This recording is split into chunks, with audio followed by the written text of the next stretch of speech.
Do'zaxiy ayollar haqida. Rasululloh akram sallallohu alayhi vasallam Meroj kechasida do'zaxni ko'rganlar va juda mahzun bo'lib yig'laganlar. Rasulullohning yig'laganlarining sababi do'zaxning ahlining juda ko'plari ayollar ekan. Ayollar shunchalik ham ko'p ekanki, ularning azoblanayotganlarning dahshatini eslab yig'lar ekanlar. Do'zaxda ayollarning aksari sochidan, tilidan, ko'kragidan, oyoqlaridan osilgan holda tagidan olov alangalanardi. Bir ayolni ko'rdim, ilon-chayonlar chaqib azoblardi. Bir ayolni ko'rdim, o'zini jasadini o'zi kesib yemoqda. Yana bir ayolni ko'rdim, barmoqlarini, tilini qaychilab dodlardi. Bir ayolni ko'rdim, qornini yorib ichaklarini yemoqda. Yana bir ayolni ko'rdim, qizdirilgan tarir tobutda azoblanardi. Yana bir ayolni ko'rdim, boshi cho'chqaning boshiday, tanasi esa eshakning tanasiga o'xshaydi. Bir ayolni ko'rdim, itga o'xshab akillab yuribdi dedilar va yuqoridagilarni izohlab berdilar.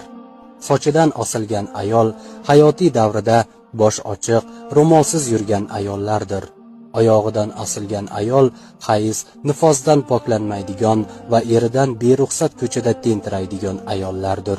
Ko'kragidan osilgan ayol eridan beruxsat boshqa chaqaloqlarni emizgan ayollardir.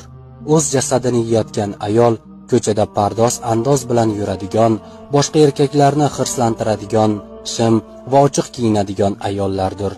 Barmoqlarini kesib azoblanayotgan ayol tirnoqlarini bo'yab, atirlarni sepib, ko'chaga chiqib erkaklarni nazarni tortadigan ayollardir. Ilon-chayonlar chaqib azob berayotgan ayol nopok yuradigan, siydikdan poklanmaydigan, tahorat va namozni bilmaydigan ayollardir. Boshi cho'chqadek, tanasi eshak misol ayol, chaqimchi, yolg'onchi, shallaqa ayollardir. It misol ayollar eriga ovozini balandlaydigan, urushib ko'nglini og'ritadigan ayollardir. Shunda payg'ambarimiz Muhammad sallallohu alayhi vasallam juda yig'ladilar. Allohga yig'lab duo qildilar. Ahli ummat ayollar toifasini o'zing kechir deya. Bugungi kunimiz ayollari, sizchi, siz qanday kiyimdasiz? Qanday iymondasiz? Qanday xulqdasiz? Do'zaxga iymon keltirmagan, ya'ni